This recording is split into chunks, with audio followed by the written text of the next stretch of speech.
Mga baril, bala at plakang iniugnay sa pagpatay kay Police Senior Master Sergeant Dayan Molinito abay na-recover sa isang bahay sa Quezon City. May detalye ng balita, Radyoman Marjo Domingo. Marjo! RMN Live Report! Na-recover ng mga otoridad ang mga umano'y ebidensyang ginamit sa pagpaslang sa pulis-woman na si PSMS Dayan Molinito sa Barangay Kaligayahan, Novaliches, Quezon City.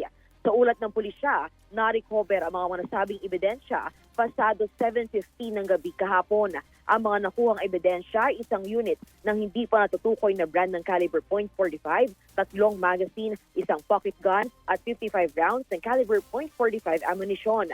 Bukod dito ay may nakuha ring isang plate number na subject sa LTO verification.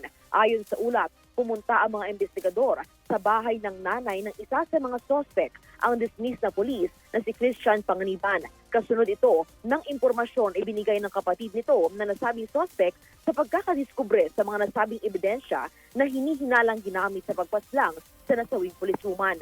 Kaugnay nito, ang mga nasabing na-recover na ebidensya ay dadalhin sa QCPD-CIDU para sa investigasyon.